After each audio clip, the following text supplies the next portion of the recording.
Buenas tardes y bienvenidos todos a Encrucijada Pagana. Mi nombre es Carlos Sánchez y junto a mi compañera Baelia, buenas tardes Baelia. Buenas tardes. Seremos los encargados de guiaros una vez más por estos senderos. Buenas tardes a todos y bienvenidos. Bienvenida, como no, nuestra estimadísima matrona Eris. Salve Eris. Para el programa de hoy aprovechamos que teníamos a María en el segundo seminario del Gremio del Art para hacerle una entrevista sobre su proyecto Por encima de todas las zarzas. Carlos, pues, por motivos de trabajo, no pudo estar el día que se hizo la entrevista, pero a cambio nos leerá el cuento que da origen, que da título a este blog de María. Bueno, desde aquí queremos agradecer a todos los asistentes al seminario del Gremio del Art. Fue tanto Baile como yo estuvimos allí impartiendo clase y fue una experiencia muy intensa. La verdad ha sido un buen fin de semana, mucho trabajo, pero muy agradecidos. Y bueno, vamos a dar paso a esta entrevista.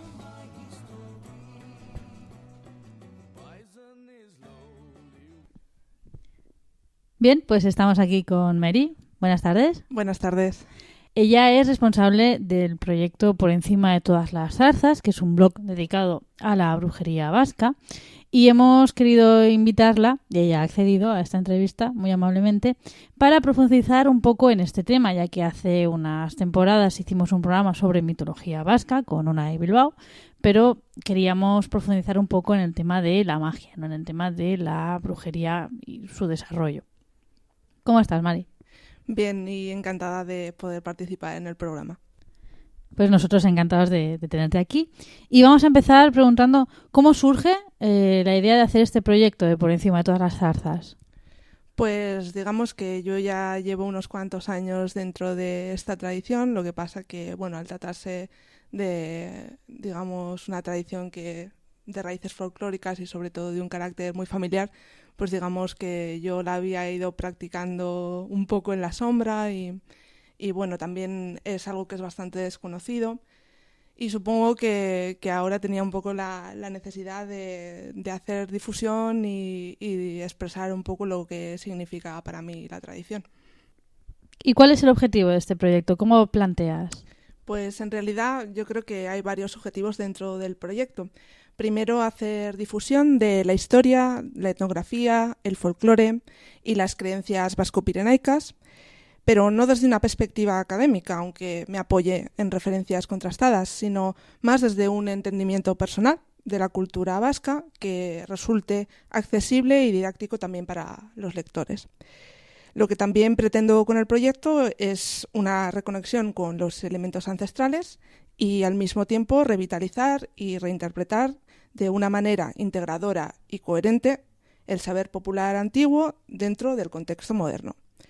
Por otra parte, el blog supone, como ya he adelantado, un espacio de exploración personal de la cosmovisión tradicional vasca, de mi relación con los viejos poderes que habitan en el territorio, así como una manera de honrar mis raíces maternas y dar a conocer una forma de espiritualidad que sigue latente, aunque de manera bastante privada.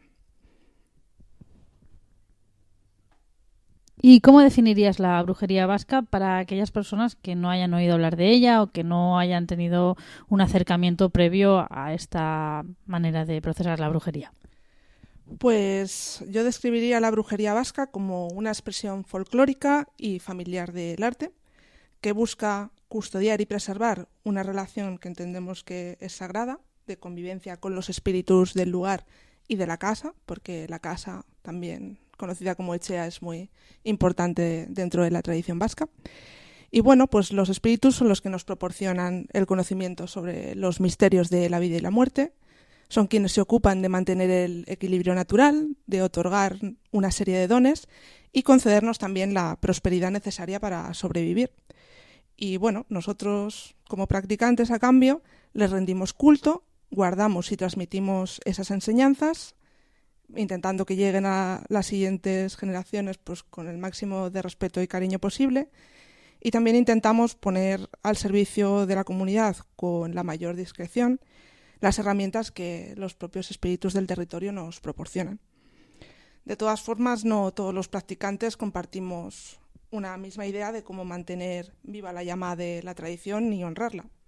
Cada etxea tiene vinculada a ella una serie de entidades que no tienen por qué coincidir para nada con otra etxea. Entonces la etxea, la casa familiar, sería el centro de culto, el primer, ¿cómo te diría? El sagrario, por así decirlo. Sí, digamos que la casa no solamente es el lugar donde habita la familia, sino que se considera que es un templo. Es una representación de la cueva o de la morada de Mari, con lo cual pues las mujeres que llevan la casa son las sacerdotisas de Mari y que sirven a los espíritus del territorio. Y esta relación con los espíritus, ¿con qué tipo de espíritus se relaciona uno normalmente en este contexto? Pues con los de la zona en la que vivas, o sea, depende mucho de la geografía y de dónde esté localizada tu etxea. Y otro aspecto también a considerar es cuáles son tus apellidos, porque los apellidos y los escudos familiares también tienen detrás toda una serie de simbología que conecta con el territorio. Por ejemplo, en mi caso, yo creo que hay dos influencias muy claras. El primer apellido familiar procede de la raíz ur, que es agua. También hay una derivación fonética que es up, que todos los apellidos que empiezan por ur o up tienen una relación directa con el agua como, digamos, elemento de poder. Y bueno, todo el tema del agua también está muy relacionada con la tierra y, por supuesto, con las lamias como espíritus que moran en parajes que están relacionados, ríos, arroyos, fuentes. Y digamos que otro de los apellidos y que yo creo que ejercen en mi caso una influencia, ¿no?, en lo que es la dinámica de la tradición familiar que yo sigo, es, digamos que el apellido simboliza el borde, ¿no? O sea, aquello que está haciendo de frontera. Y esto también hace referencia un poco a esas prácticas de cruzar el cerco, el seto, las zarzas. Y bueno, también digamos que por ahí, digamos que es una de los elementos por los cuales decidí que también el blog recibiese el nombre de Por encima de todas las zarzas, aunque hablaré un poquito de eso más adelante. Entonces tenemos por un lado la casa como centro físico, por así decirlo, del culto. Luego está la familia como transmisora de los conocimientos. ¿Cómo es esta transmisión? ¿Es una transmisión directa o es algo, como hemos visto en otras tradiciones, así al acercarnos al folclore, que lo vas adoptando de verlo desde pequeño? Pues yo creo que es algo que vas conociendo muy poco a poco, que importa más un poco la relación cultural, el tema de ir aprendiendo el idioma, los mitos, las costumbres, las danzas y toda esa serie de elementos folclóricos y pues también de los roles que se asumen dentro de la casa, de ciertas costumbres y de tradiciones que se siguen, pues son cosas que observas en tus mayores y que quizá no les das, digamos, en el momento en que eres pequeño la misma importancia o no entiendes la profundidad de ese simbolismo, pero en la medida en que te vas empapando de todo eso, pues coge una fuerza especial. A ver, para que los oyentes y tal, no es que llegue ahí la abuela y te diga, mira, hija, aquí hay un misterio, sino que tú un día te das cuenta de que allí hay algo más y es tu trabajo tirar del hilo. Sí, y luego, bueno, en mi caso, como yo sí que he sido una persona bastante empática, receptiva e intuitiva, desde muy niña yo empezaba a tener contacto con esas entidades, aunque yo no comprendía muy bien quiénes eran.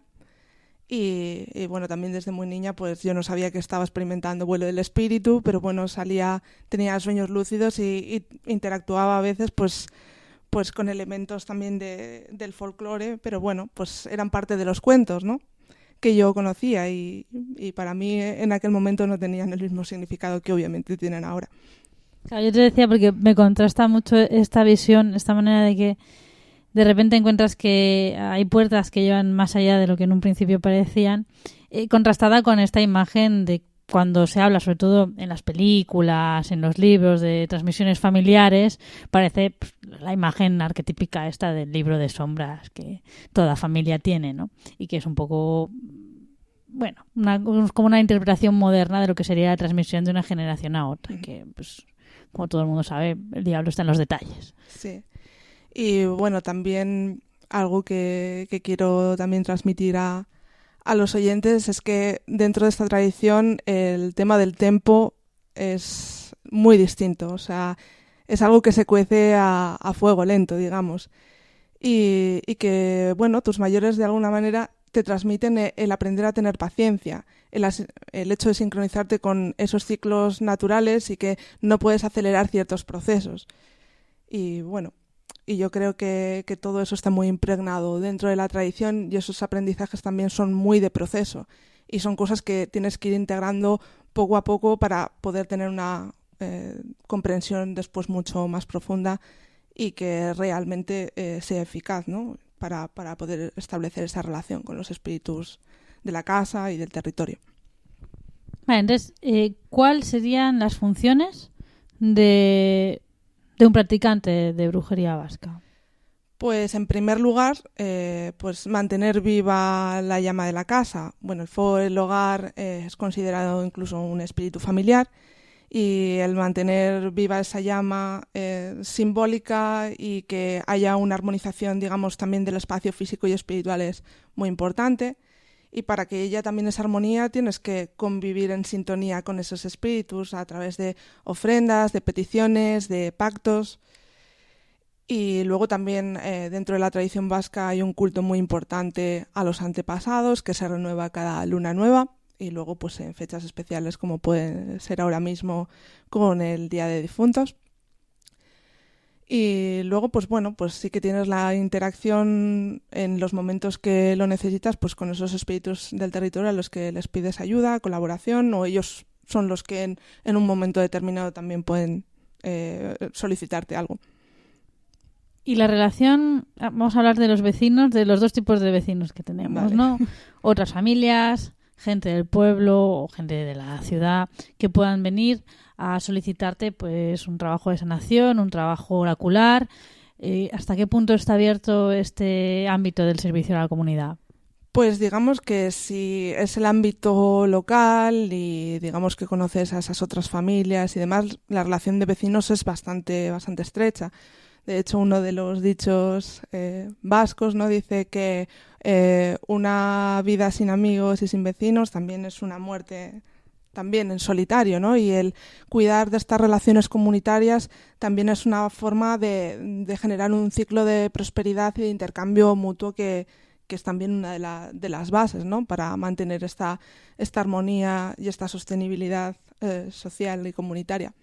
Y luego, pues bueno, digamos que las personas que son extrañas a ese ámbito, que no comparten la lengua, que a lo mejor no conocen esas costumbres locales, quizá no saben aproximarse con el respeto y con la prudencia necesaria. Y entonces, pues bueno, no es que les vayas a negar ayuda si de verdad la necesitan, pero bueno, también el pedirlo con la actitud adecuada y hacerlo con un acercamiento pues de respeto y también respetando esos tiempos, ¿no?, que van mucho más lentos, es clave. Porque una de las cosas que hemos visto en relación de la brujería es que normalmente las brujas están mal vistas en las comunidades o son como un último recurso, o sea, sí se acude a ellas a pedir cosas, pero de aquella manera, no tampoco no se hace de una manera abierta.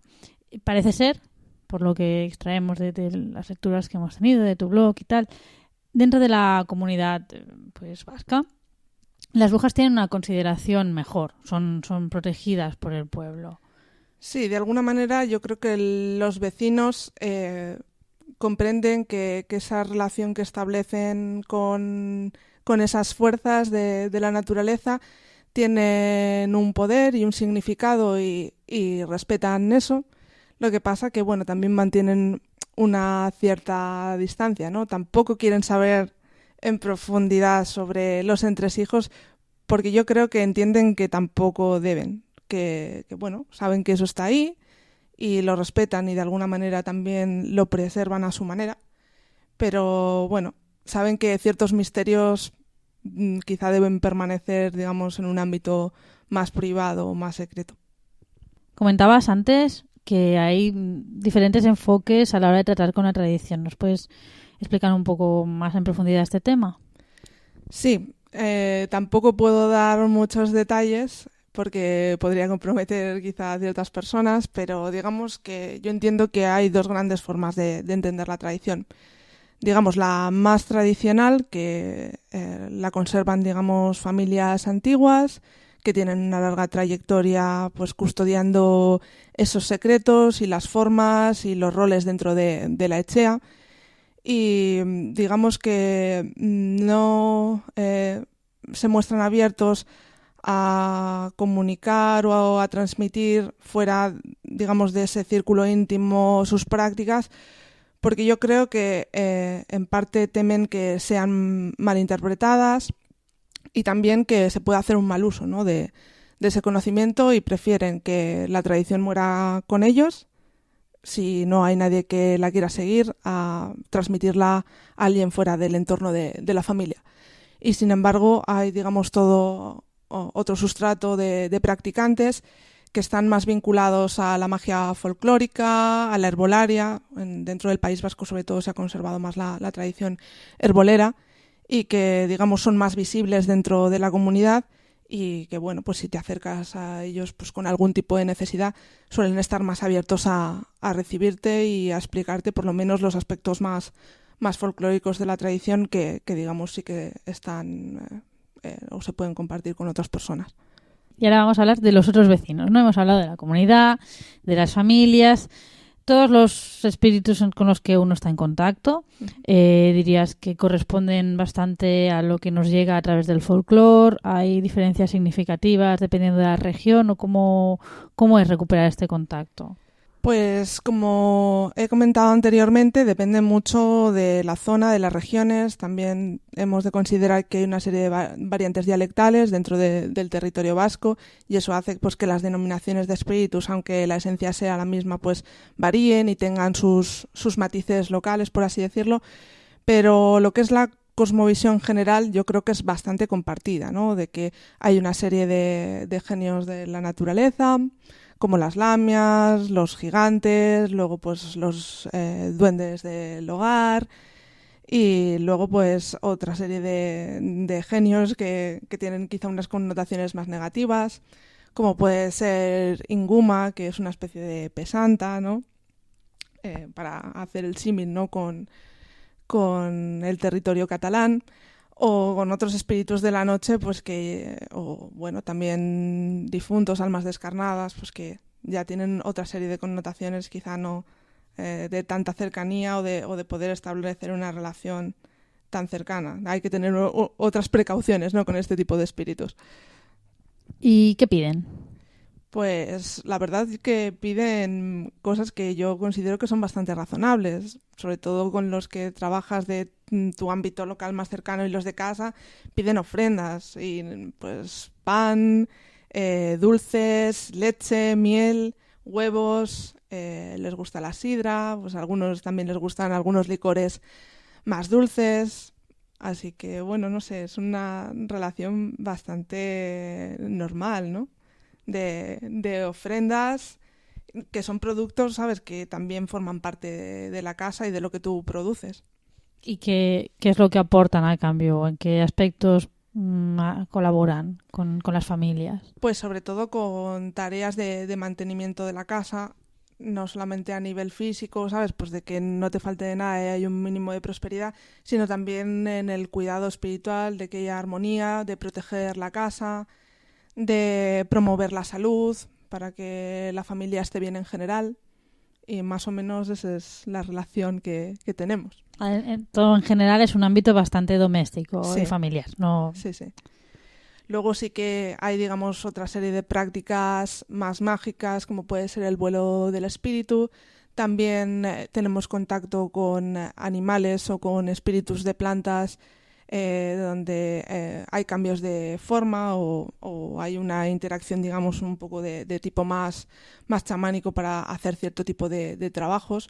Pero bueno, digamos que en lo más cotidiano es bastante doméstico. Pero por otro lado, también es un culto, por lo tanto, que tienes que integrar en tu vida en el día a día. No es una cosa de hacer pues 8 veces al año, claro, o en fechas especiales, sino que es una cosa que se va llevando a cabo en tu rutina diaria. Claro. Y bueno, también influye bastante dentro de la tradición vasca el ciclo lunar para, digamos, activar esas dinámicas, sobre todo, digamos, los periodos que son más importantes para hacer estas tareas de mantenimiento de la chea suelen ser creciente, llena y menguante, y a veces en luna nueva si hay cuestiones que quieres comenzar, pero vamos, sigue bastante esta lógica, ¿no?, lunar. Con lo cual es que es algo que está en constante movimiento.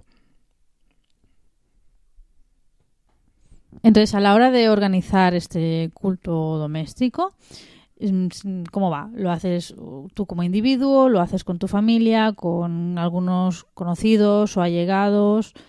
Yo ya me imagino que no, pero tengo que preguntarlo porque me imagino que algunos oyentes a lo mejor se hacen la pregunta, ¿no? Si hay algún tipo de agrupación tipo coven, conventículo, como estamos acostumbrados a ver en formas más modernas de paganismo. Pues digamos que los conventículos como tal no existen, por lo que comentaba antes, de que son tradiciones muy familiares y que, bueno, digamos que dentro del ámbito familiar o quizá incluso dentro de ámbito de vecinos con los que tengas una relación práctica de familia, podría ser viable llevar una práctica porque compartís un territorio en común, una serie de entidades que pueden ser afines, pero alguien que venga de fuera y que desconozca todo esto, o sea, no se puede insertar en una dinámica mágica y, digamos, intentar acaparar ciertos roles sin conocer lo que culturalmente suponen. Y obviamente, pues, sobre todo lo que son las mujeres de la casa, tenemos un peso bastante importante a nivel de lo que son tareas de mantenimiento mágico y también de tomar decisiones dentro de la casa, y otros miembros de la familia pues también tienen sus tareas, y bueno, yo con mi marido concretamente sí que puedo compartir alguna serie de prácticas como el culto a los antepasados o cierto tipo de ceremonias o de celebraciones que son más folclóricas. Y luego, pues con la comunidad también hay otras festividades que obviamente compartes. En el solsticio de invierno, pues te reúnes con tu familia a cenar, alrededor del fuego del hogar. También hay una serie de ritos que se llevan a cabo en esas fechas. Los carnavales también son una festividad bastante pública, aunque hay otra serie de elementos simbólicos que quizá no son tan conocidos. Y digamos que el solsticio de verano, lo que es la noche de San Juan, también es una festividad también pública donde compartes convivencia con tus vecinos. Bien, pues además de este tipo de prácticas que son más compartibles, incluso con personas que no estén llevando conscientemente la tradición, hay unas prácticas más privadas, más propias de la brujería. Sí. ¿Qué nos puedes decir de ellas? Pues bueno, como he dicho, digamos, con estos espíritus tú estableces pactos particulares. No tienen por qué ser únicamente dentro del ámbito de la casa. Tú tienes perfectamente tus relaciones individuales con estos espíritus, no solo haciéndoles ofrendas, sino, bueno, quizá tienes que hacer, digamos, algún tipo de ritual, o ellos te exigen algún tipo de sacrificio para poder conseguir algo que tú necesitas. También, digamos, algo del ámbito mágico también a destacar sería la elaboración de kutunak o amuletos, que se pueden hacer con distintos materiales. Es bastante común utilizar las cenizas del hogar, por lo que comentaba anteriormente de que el fuego es un elemento sagrado. También se utilizan distintos tipos de hierbas, en ocasiones monedas, pues si también es para proteger a un niño o una embarazada, pues también puedes coger elementos que son propios de ellos, huesos de animales, digamos que se pueden hacer kutunak de tipo muy variado, ¿no? Y luego también tenemos prácticas de adivinación. La adivinación a través del agua y del fuego es bastante común dentro de la tradición vasca. Y luego sí que hay una práctica que es compartida en la zona de los Pirineos, creo que también en algunas zonas de Cataluña y no sé si también de Gales, la zona de Cornualles, que es utilizando la llave de la casa, fundiendo plomo o hierro, haciendo pasar el líquido a través del ojo de la llave y dejando que ese material se vierta sobre un caldero de agua. Entonces hace una serie de formas. Originalmente se utilizaba para detectar el pellizco o el mal de ojo, pero bueno, también puedes utilizar, digamos, esas formas para otros procesos adivinatorios. Y bueno, ya he comentado el tema del beguizco como una práctica que es conocida y también muy temida, ¿no? El tema de proyectar las malas intenciones sobre otra persona, el desearle mal. Y luego hay otro tipo de maldiciones que también son bastante temidas, que es el virao.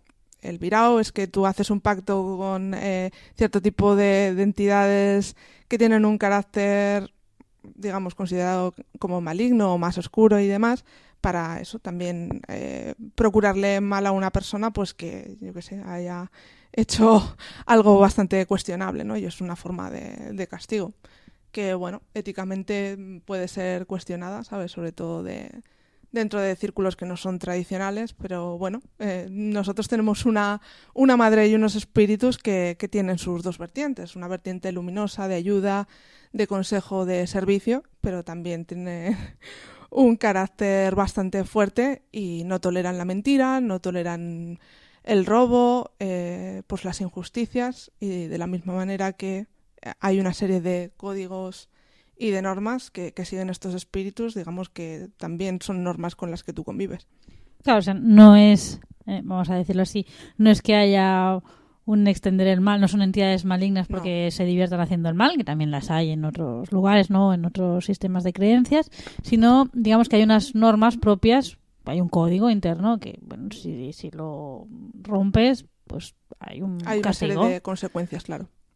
Por otro lado, también podemos hablar de los precios a pagar por los favores que se reciben.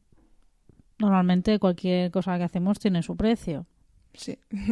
Y normalmente cuanto más difícil es la misión o lo que tú pides, más alto es el precio. Y además de los amuletos, ¿hay algún tipo de instrumental o de materiales que asociemos con la brujería vasca, con los practicantes de brujería vasca? Sí, como ya he dicho, el fuego y las cenizas son un elemento que no solamente se utiliza en Cotunac, sino también en rituales de protección de la casa, del ganado, de los campos. El agua de manantial y sobre todo de ciertos lugares que tradicionalmente o folclóricamente han estado asociados a lamias u otro tipo de entidades, pues también se utilizan para ceremonias de sanación o de limpieza, purificación. Utilizamos también las piedras horadadas, las piedras de rayo para convocar tormentas, porque también digamos que, bueno, nuestra propia madre pues tiene una influencia sobre las tempestades y sobre los fenómenos meteorológicos. También, pues bueno, el País Vasco tiene sus zonas mineras importantes y pues los metales también tienen su valor. El azabache, por ejemplo, como piedra, y el ámbar también son piedras que se utilizan. Y otra serie de herramientas pues podría ser el hacha, que también se utiliza para cortar tormentas, pero normalmente lo que se hace es ponerse hacia arriba, si puede ser en el dintel de la puerta, y es una manera de protección contra el pedrisco. También utilizamos calderos, bueno, al ser también una tradición bastante casera, pues la brujería de cocina está a la orden del día. Los espejos, que es uno de los elementos que la propia mar y las lamias utilizan. También el arte del hilado, pues para hacer trabajos mágicos, tiene una relevancia importante. Y luego dentro de lo que sería el culto a los antepasados están las arguizayolas, que son unas tablas de madera con forma humanoide que representan el cuerpo del difunto con toda una serie de simbolismo vegetal, celeste, y que va enrollada pues la vela allí, y esa es la ofrenda, digamos, de luz que haces a los antepasados. Y luego, pues bueno, pues lo que comentaba antes, hierbas, plumas, huesos de animal, todo este tipo de cosas que puedes encontrar en la naturaleza. Y además de estas cuestiones que hemos ido comentando aquí, ¿qué contenido pueden encontrar los oyentes en el blog? Pues bueno, hasta ahora he escrito 9 artículos sobre distintas temáticas. El primero fue titulado Izena duen guztia omen da, que es todo lo que tiene nombre existe. Y bueno, quería hacer una reflexión personal de la importancia de la palabra y de los nombres, ¿no? Que en cierto momento pueden parecer olvidados, pero que en algún momento encuentran formas, ¿no? de volver a manifestarse de otra manera. Luego el siguiente artículo que escribí hacía referencia a, digamos, también el poder de la sangre, la importancia de la familia dentro de la cultura vasca. Y bueno, se basa también en un dicho vasco, digamos que todos los títulos de los artículos hacen referencia a dichos vascos o a frases folclóricas, ¿no? También intentando transmitir esta parte de la tradición o de la cultura. Y es Odolak baduela a maridi parek baino indar e iago, que significa la sangre tiene más fuerza que 10 yuntas de bueyes, ¿no? Un poco con esa idea de la importancia de la familia y de los vecinos y de esas conexiones. Otro de los artículos que hice fue sobre el tema de las leyes de Mari, que yo creo que tuvo bastante acogida. Y bueno, sobre el tema de la negación, ¿no? El tema de la mentira, que se dice en euskera que lo dado a la negación se lo lleva. La propia Mari, en el momento en que alguien intenta mentir, engañar y decir que no tiene la fortuna que tiene, pero la tiene escondida, pues bueno, si miente, pues se lleva, digamos, esos bienes, ¿no? Que considera que, bueno, si ha dicho que no los tiene, pues no los tiene. Pues para ella, ¿no? Y para sus hijos. Otra cuestión que quería también transmitir era la importancia de eso, de las enseñanzas orales y del peso que tienen los mayores a la hora de enseñarte a través del ejemplo. Y bueno, de todos los esfuerzos que han tenido que hacer. Y digamos que utilicé la frase de que la gente anciana pues está enseñada por la necesidad. Y gracias a eso pues también valora mucho más lo que tiene y también está más dispuesta a compartirlo porque entiende que en un determinado momento tú puedes encontrarte sin recursos, bien porque tus cosechas no hayan ido bien, porque tus animales hayan enfermado y la comunidad es la que te sostiene en esos momentos de zozobra, ¿no? Y por eso es tan importante, como decíamos antes, el escuchar, digamos, los consejos de las personas que están en tu entorno, especialmente tus mayores. Luego también dediqué un artículo al tema del ciclo lunar y que también yo creo que suscitó bastante interés porque no es la lógica del mes tradicional, sino que el mes vasco se compone de 2 quincenas y bueno, esas 2 quincenas digamos que a su vez están divididas en 3 periodos que son astelena, asteartea y asteazkena, que son en euskera lunes, martes y miércoles. Lo que pasa que, digamos que aunque son términos que actualmente se utilizan para denominar los días de la semana, en realidad lo que denominaban eran periodos dentro del ciclo lunar, ¿no? Y bueno, me pareció importante que la gente pudiera conocer esto y también hablar de la cuartena de la luna llena. Se ha estudiado que había un festival de 4 noches donde probablemente se rendía culto a una serie de entidades. Yo lo que expongo en el artículo es que probablemente el primer día de esa cuartena estaba dedicado a ceremonias de purificación. El segundo día de la cuartena probablemente estaba dedicado a Eguski, porque viene del término Eguena, que también viene de luz del día. El Baricua, que es el viernes, el famoso viernes, digamos, asociado a las brujas, estaría dedicado a Mari. Y por último, el Igandea, que el término Igandea se refiere a domingo en euskera para denominar ese día de la semana, estaría dedicado a Ilargi porque sería el momento de mayor plenitud de la luna. Entonces se entiende que ese sería el momento ideal para rendirle culto a Ilargi como diosa de la luna. Y bueno, pues la luna tiene una relación muy importante con el tema del destino y de los antepasados, con lo cual el siguiente artículo que traté después de hablar de la luna fue precisamente el de el destino y utilicé la frase etorkizuna, kontakizuna, que significa lo que hay por venir está por contar. Y un poco pues para poder hablar de 2 fuerzas, de 2 polaridades que son Indar y Adur, que son, digamos, esas 2 polaridades. El Adur sería el destino entendido como tal, es la fuerza interna que religa todos los acontecimientos y, digamos, a todos los seres. Y después de hablar del destino era inevitable hablar de la muerte, y más por las fechas en las que estamos. Y utilicé, digamos, la fórmula de todo lo que nace es deudor de la muerte, para que se entendiese un poco también la importancia que tiene la muerte, los rituales mortuorios y el culto a los antepasados dentro de la tradición vasca. Luego dediqué el siguiente artículo a todo el tema de difuntos, de entender qué se hace con esa relación con las personas que han cruzado al otro lado, si ha sido en una relación o en un tránsito de armonía, pues bueno, se sigue haciendo ese culto, ¿no? Para poder recibir también su ayuda desde el otro lado. Pero bueno, en el caso de que no hayan tenido un buen tránsito, también hay que hacer toda una serie de ceremonias para intentar ayudarles a cruzar, ¿no? Y hacer esa transición de la mejor forma posible. Y por último, el artículo que publiqué en última instancia fue sobre la caza salvaje y sobre Gran tema. las manifestaciones folclóricas que se conocen, que básicamente son 3: Eistari Beltza, que es el cazador negro, que es la más antigua, Mateo Chistu y Martín Abade. Entonces, a lo largo de la entrevista han surgido el nombre de determinadas entidades.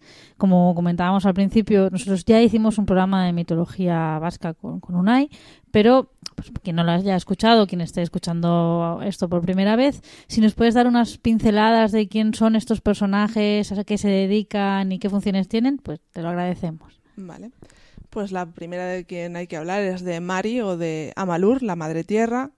Pues es una diosa tónica, pues relacionada con todas las fuerzas telúricas y también acuáticas, aunque como ya he mencionado, pues también tiene poder sobre los cielos y sobre las tormentas. Luego Mari tiene 2 hijas, que son Eguski, que es el sol, e Illargi. Illargi, cosmológicamente es una deidad más antigua. Se dice que inicialmente todo era noche, y que Mari lo que, ofreció a los humanos fue a una de sus hijas, en este caso Illargi, para poder contrarrestar la influencia de esos espíritus de la noche, Gahueco y todos estos genios y difuntos que moran por la noche, también las brujas, para poder protegerse de su influencia. Pero estas criaturas pues se acostumbraron a la luz de la noche y llegó un momento en que no era suficiente, con lo cual Mari creó a otra hija, que era el sol en este caso, y su fuerza pues era mayor que la de Illargi y podía contrarrestar los poderes de la noche. Y al mismo tiempo que les dio a esta segunda hija, les dio la carlina o el Egusquilore como amuleto de protección.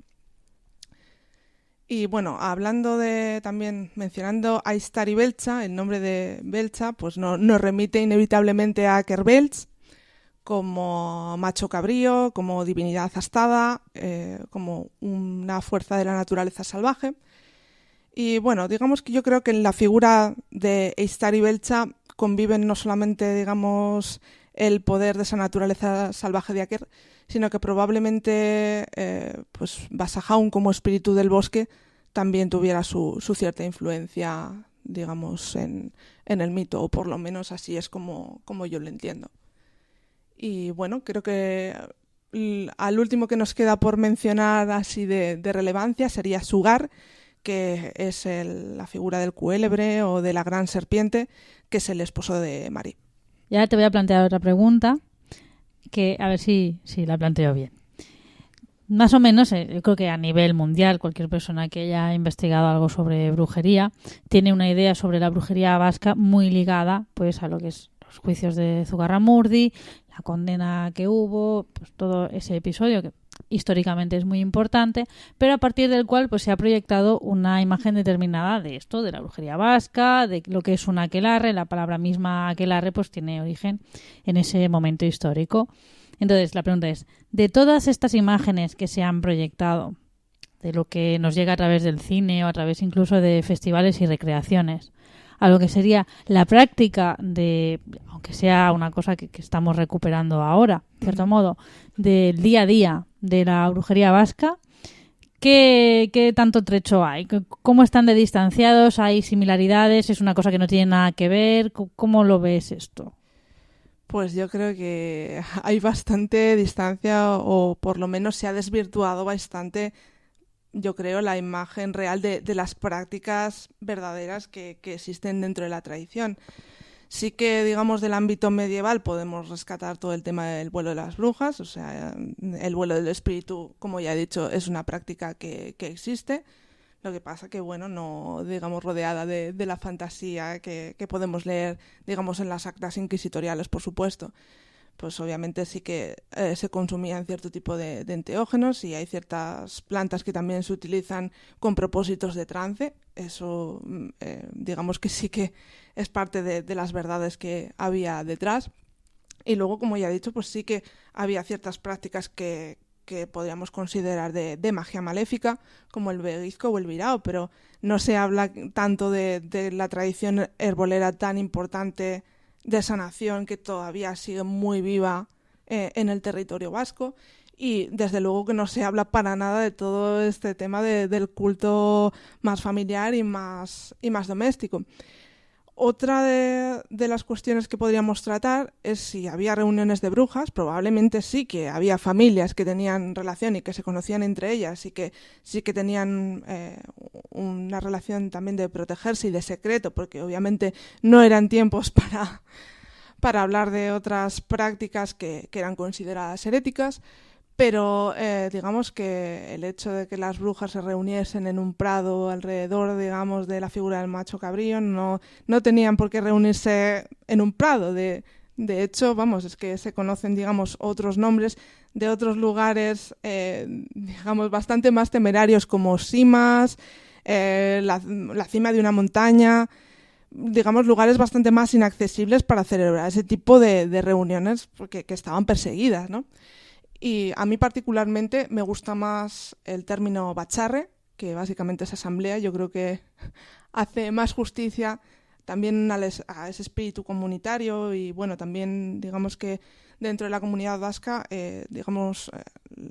existían todo el tema de las antiiglesias, y se tomaban ciertas decisiones que influían, pues, a las distintas localidades, precisamente dialogando. Y me parece que es más justo hablar del término bacharre como asamblea de personas que compartían unas creencias, que no como aquelarre. Y aparte de estos artículos que ya has tocado en el blog, ¿qué nos espera en los próximos meses?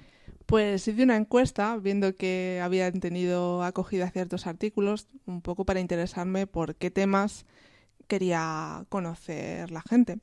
Y bueno, por la época en que estamos, ganó el tema del folclore relacionado con figuras de la época oscura del año. Ya pues hablé de la figura de la muerte, del tema de los difuntos. Y bueno, como traté el tema de los perros del abad o los sabuesos que van acompañando a este cazador negro, pues el siguiente artículo que me gustaría publicar es sobre el tema de la licantropía y el cambio de forma. Luego, pues también he tenido peticiones sobre temas de adivinación. Dentro de la tradición vasca sí que existe adivinación dentro de la naturaleza, y se sabe que el tema de la lectura del vuelo de los pájaros, las nubes y este tipo de cuestiones estaban bastante más arraigadas. Entonces ahí ando haciendo un poquito más de investigación a petición de los lectores. También me han dicho que quieren saber más sobre el tema de medicina popular, y también quieren saber sobre conjuros antiguos de las brujas. Todavía no tengo muy claro cómo enfocar este aspecto, pero bueno, supongo que tiraré más de figuras históricas de brujería inicialmente, para ver qué prácticas se recogieron en los juicios inquisitoriales y que si tienen una correspondencia con la realidad. Y a partir de ahí, pues bueno, quizá algunas fórmulas que sí que están, digamos, un poco más publicadas, quizá también las pueda compartir. Otra cuestión que te queríamos plantear es que nosotros sabemos que toda la zona del País Vasco ha estado relativamente aislada a lo largo de la historia, y esto ha favorecido que se conservaran determinadas creencias, determinadas costumbres a lo largo del tiempo hasta épocas muy recientes, mejor que en otros lugares, ¿no? Porque en otros lugares ha habido más desgaste, más influencia externa. Sí, de hecho se sabe históricamente que en ciertas regiones precisamente más aisladas, sobre todo del Pirineo, no hubo iglesias o una influencia significativa del cristianismo hasta el siglo XIV, incluso XV. Y hasta que, digamos, las parroquias no empezaron a tener influencia en esas zonas, igual hasta el siglo XVI iban ahí aguantando como podían, ¿no? Y por eso precisamente quizás ciertas prácticas han podido conservarse, digamos, un poco, no sé si más puras o por lo menos han conservado más elementos. Y con todo y eso, una cosa que encontramos es que los elementos presentes en las creencias tradicionales vascas tampoco es que estén aisladas completamente del universo, ¿no? No es una cosa, no, para nada. No es un particular absoluto, sino que muchas figuras las encontramos pues espejeadas a lo largo de en lo que es la extensión de la península, incluso fuera en Europa. Sí. De hecho, yo creo que hay bastantes conexiones, sobre todo en lo que es la cornisa cantábrica, zona de Pirineos y Cataluña. Yo creo que hay una franja y un hilo conductor de tradiciones y de figuras míticas que resuenan unas con las otras. Se me ocurre, pues por ejemplo, en La Rioja existen, digamos, territorios, por ejemplo, la fuente de la Miniturri, que está dedicada a las lamias. También en la zona de Aragón tienen un Ben Sahauna, que es el primo de Basajaun. También tienen su propio cazador negro, al igual que ocurre en Cataluña con el Conde Arnau.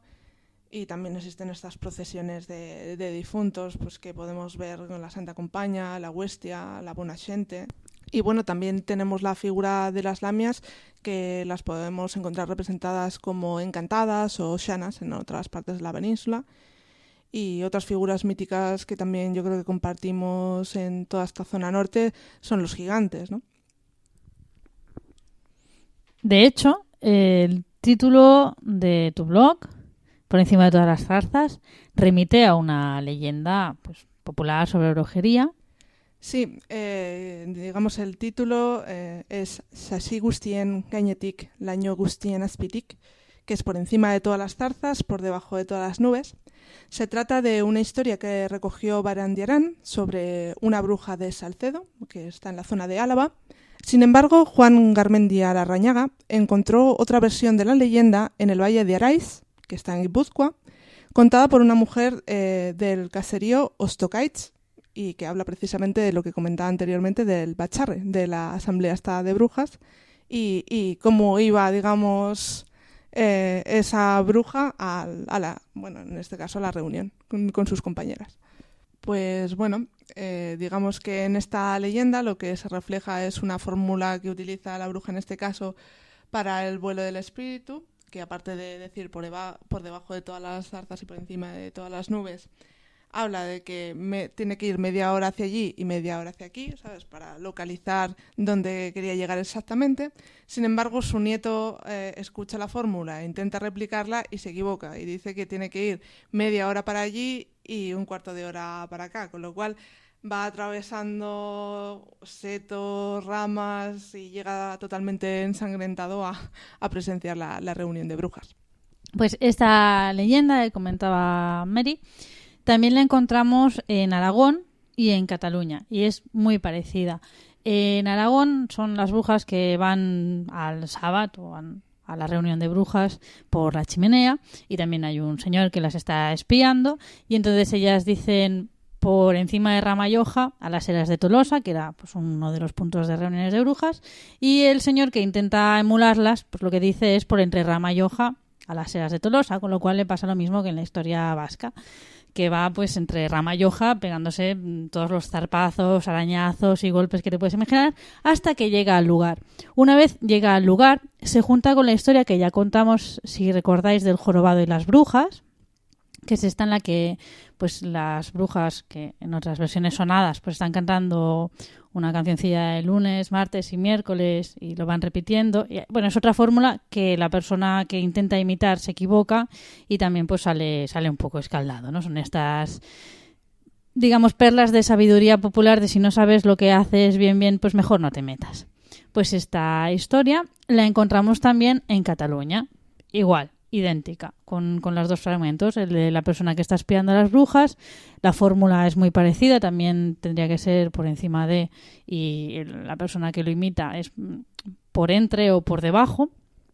Y en este caso las brujas se convierten en pájaros y vuelan a su lugar de reunión, y el señor que ha dicho mal la fórmula pues se convierte en asno y ahí se queda. Es un poco como la historia de Apuleyo, ¿no? Son elementos que van volviendo y se van retomando. Es curioso lo que comentas del lunes, martes, miércoles 3, porque como he indicado anteriormente, está este tema del calendario lunar de Astelena, Asteartea y Asteazkena, que es la traducción del euskera de lunes, martes, miércoles. Y luego, pues, es curioso que el número 3 yo creo que tiene una relevancia mágica especial en distintas tradiciones o en distintas regiones, ¿no?, de la península. Pues además de estos aspectos generales de la tradición que nos ha ido explicando Mary, ella nos ha traído un documento que pues para mí personalmente es muy valioso, porque ya entramos en el terreno de lo personal, de lo particular, que es pues una serie de escritos que fue registrando cuando precisamente empezaba a adentrarse de forma más personal en esta tradición, ¿no? Que implica pues todos los sacrificios que tuvo que hacer y cómo fue este acercamiento. Entonces, pues con mucho agradecimiento por mi parte, doy paso a María que haga la lectura. Quisiera hacer un inciso antes de leer el fragmento, porque de alguna manera yo creo que las personas que no están dentro de un ámbito tradicional no comprenden cómo funciona una ceremonia de dedicación o de iniciación, donde no es otra persona la que, digamos, realiza una serie de ceremonias y te inicia, sino que son los propios espíritus los que te han de reconocer en ese nuevo rol, y bueno, tú tienes que hacer una serie de sacrificios para adentrarte en ese mundo. Y bueno, y este es el fragmento pues para que os hagáis un poco una idea de lo que supuso para mí este tránsito. Finalmente la tierra me reclamó y regresé a su seno, no sin cierta melancolía por lo que dejaba atrás. A principios de agosto hice la mudanza y dediqué el resto del mes a tomar contacto con los rincones escondidos de mi territorio natal, a revivir el espíritu de la cosecha y a recorrer los lugares en donde habitaron mis ascendientes en busca de pistas e información para reconstruir mi genealogía familiar. A medida que iba absorbiendo la energía particular de esos sitios, empapándome de su historia, sus costumbres y comprendiendo los entresijos de mis parientes, la sensación de pérdida se redujo y logré recuperar las fuerzas así como una parte olvidada de mi propia identidad. Pude enraizarme de nuevo y dar sentido a todas esas voces del mundo onírico y que se encuentran al otro lado del velo, que llevaban meses intentando comunicarse conmigo. Comprendí que el núcleo de mi fortaleza y mi propio sendero había estado delante de mí, viajando conmigo todo el tiempo, mientras indagaba en la búsqueda de una verdad en otros caminos más exóticos, alejados de mis orígenes y mis vivencias más significativas. Cuando caí en la cuenta, me dispuse a revisar la mitología y el simbolismo de estas tierras, y fui dando forma a una ceremonia para materializar mi pacto con la tierra y mi compromiso con las enseñanzas de mis ancestros. Establecí como fecha del rito el equinoccio de otoño, porque consideré que su sentido de recogida era apropiado. Inicialmente pensé realizar la ceremonia en una de las cuevas de Amboto, pero el tiempo no acompañó y tuve que conformarme con otro de los montes sagrados, Urkiola. Durante un tramo del viaje conté con la asistencia y el apoyo de otros amigos. Una vez llegados a Urkiola, ascendí en solitario a la cumbre de la montaña, escuchando el rumor de una bandada de cuervos que parecían seguir mi rastro a cierta distancia. La caminata fue algo pesada porque llovía y hacía frío. Cuando llegué a la cima, la tormenta amainó, a pesar de que se veían algunos rayos a lo lejos. Las nubes se abrieron y pude contemplar la majestuosidad de los valles y la cumbre de Amboto frente a mí. Poco después, un rayo de sol se coló entre las nubes y apareció un precioso arcoíris. Sentí una profunda emoción difícil de describir. Estaba en casa. Al fin comprendí lo que era verdaderamente el hogar. Sobre un par de piedras monté el altar y convoqué la presencia de la dama de Amboto, así como del resto de las criaturas sagradas. Cerré los ojos para visualizar mejor y estar más receptiva a sus señales. Pronto noté una fuerte presencia ante mí que irradiaba luz.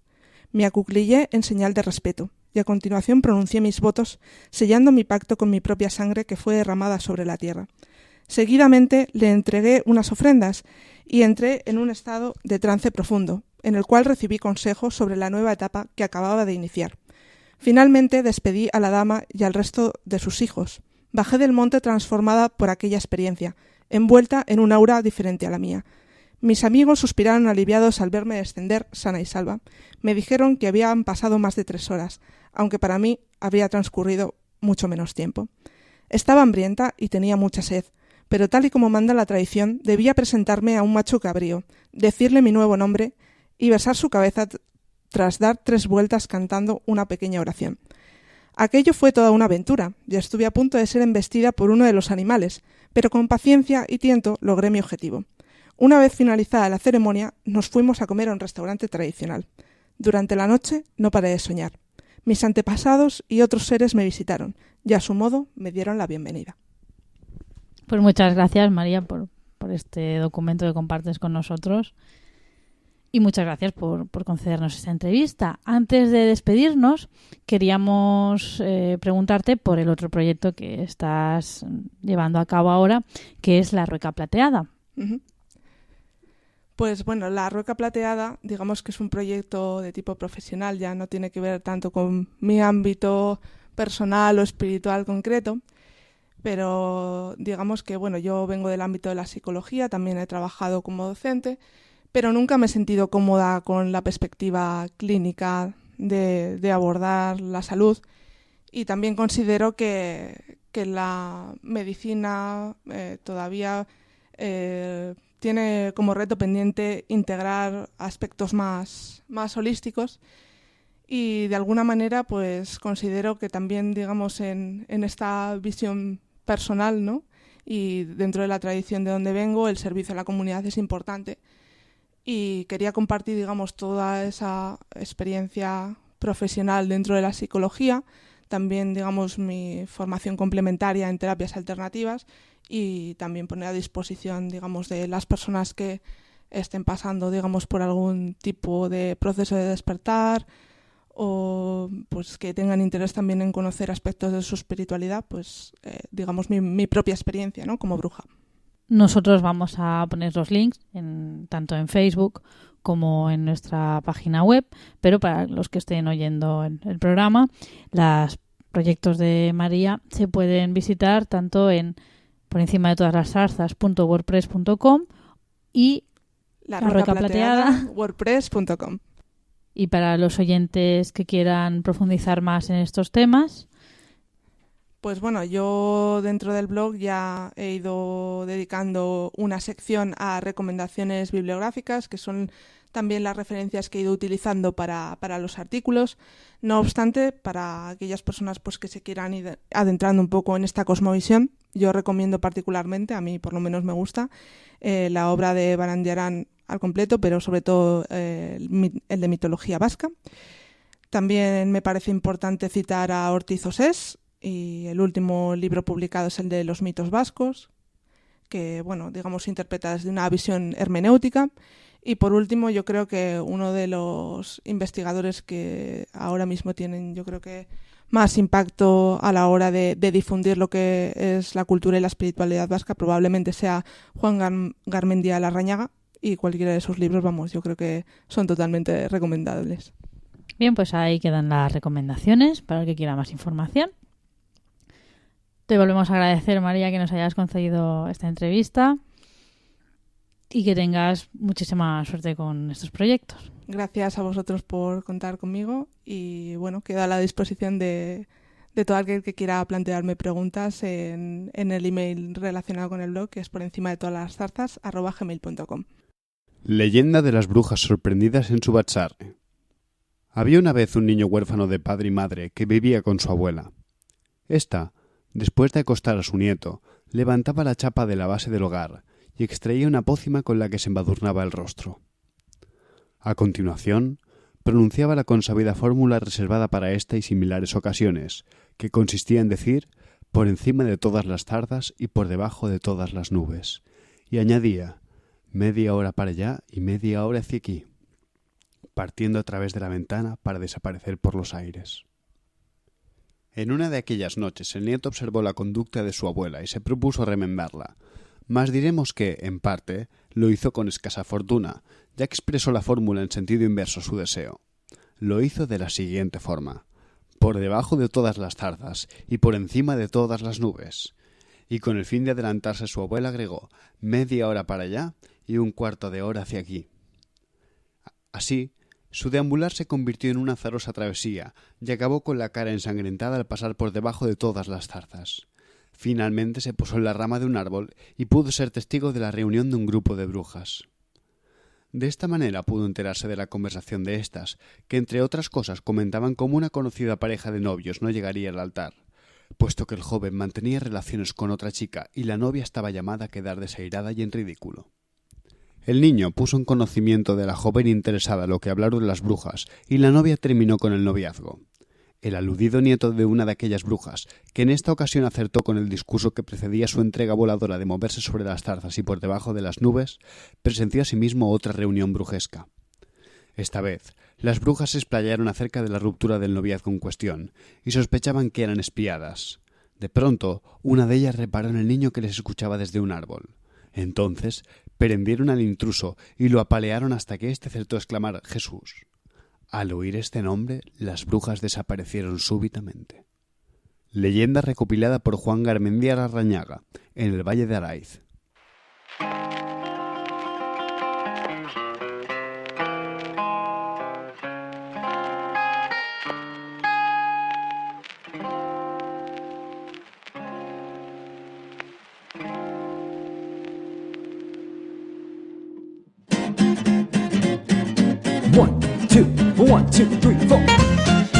Y hasta aquí el programa de hoy. Esperamos que nuestra misión haya sido de vuestro agrado.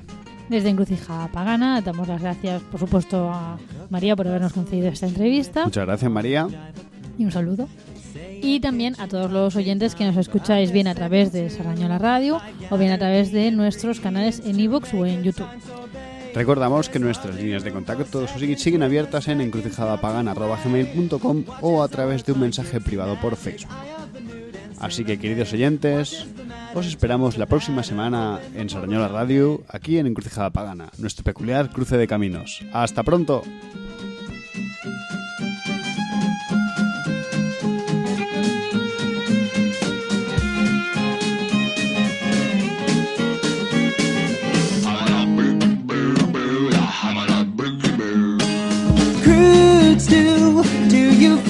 Apple bloom. Sometimes life is not a cakewalk served up on a silver spoon. Toss a fig and save the date, and bread and butter, chant and mutter, marination, incantation, chocolate icing, timeline splicing, yeast is rising, rectifying.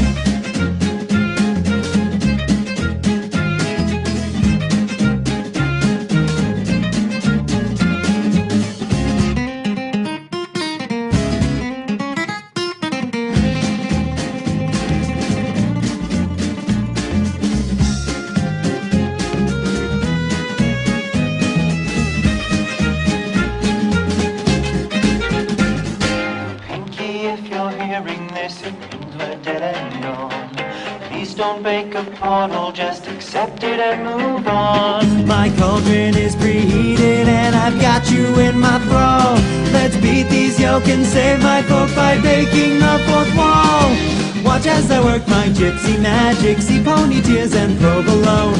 God help this outcast with her witchcraft, someday I'm gonna go home.